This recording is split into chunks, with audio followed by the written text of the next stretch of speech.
வீட்டிலேருந்து மசூதிக்கு வந்துட்டு இருந்தாங்க பையனும் பாப்பாவும். அதில் வந்து காசு வந்து எடுத்துகிட்டு வந்திருந்தாங்க. வாங்கி சாப்பிட்டு 3 ரூபா வச்சுருந்தாங்க போல கையில்.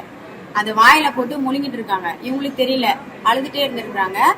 பையன் வந்து இன்னா பாப்பா அழுற அப்படின்னு சொல்லி கேட்டான். கேட்டதுனால இது மாதிரி நான் காயின் முழுங்கிட்டேன், எனக்கு ரொம்ப வலிக்குது அப்படின்ற மாதிரி சொன்னான்.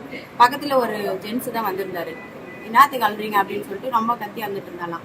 எதுக்கு அழுறீங்கன்னு சொல்லி கேட்டதுக்கு எங்கள் பாப்பா இந்த மாதிரி காயின் முழுங்கிச்சு அப்படின்னு சொல்லி சொன்னதுனால அவங்களே கூப்பிட்டு வந்து இங்கே எமர்ஜென்சி வார்டு அட்மிட் பண்ணாங்க. பண்ணிட்டு என் பையன்கிட்ட கால் பண்ண ஃபோன் கொண்டு கொடுத்துருக்காங்க. கொடுத்தது இந்த மாதிரி எங்கள் பையன் ஃபோன் பண்ணி எங்கள் வீட்டுக்காரருக்கு தான் கால் பண்ணி பேசினான்.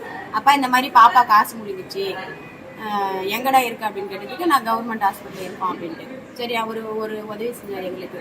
ஃபோன் பண்ணி இந்த மாதிரி நாங்கள் ஹாஸ்பிட்டலில் தான் இருக்கோம், உங்கள் பாப்பாவை பயப்படாதீங்க, நாங்கள் பத்திரமா கொண்டு வந்து சேஃபாக சேர்த்துருக்கோம், நீங்கள் வந்து பாருங்க என்னான்றது அப்படின்னு சொல்லிட்டு எங்களுக்கு ஹெல்ப் பண்ணாரு. அதுக்கப்புறம் தான் பாப்பாவை டாக்டர்கிட்ட பார்த்தோம்.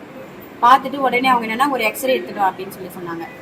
எடுத்துகிட்டு வந்து காமிச்ச உடனே கழுத்தாண்டை தான் இருக்குது, உணவு குழாயில் தான் மாட்டிருக்கு, மூச்சு குழாயில் இல்லை, ஒன்றும் பயப்பட வேணாம், உயிருக்கு எந்த இதுவும் இல்லை அப்படின்னு சொல்லி சொன்னாங்க. அடுத்து வந்து அவங்க தியேட்டருக்கு ஷூட் பண்ணாங்க.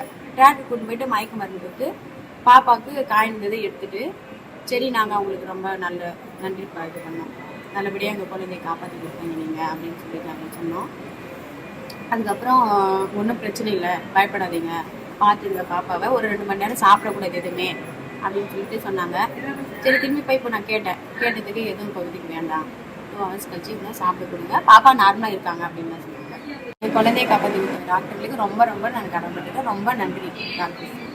மிஸ்மான்ற குழந்தை, 7 வயசு குழந்தை, 2 காயினை வந்து விழுந்துச்சுன்னு சொல்லி ஹாஸ்பிட்டலுக்கு கொண்டு வந்தாங்க. ரொம்ப எமர்ஜென்சியில் இது வந்து பார்த்தீங்கன்னா ரொம்ப எமர்ஜென்சி. ஏன்னு கேட்டால் மூச்சுக்குள்ளாயெல்லாம் அடிச்சிச்சுன்னா உயிருக்கு ரொம்ப ஆபத்தாக போகும். உடனே எக்ஸ்ரே எடுத்து பார்த்ததுல அது வந்து உணவுக்குள்ள மேல் பகுதியிலே சிக்கிட்டு இருந்தது.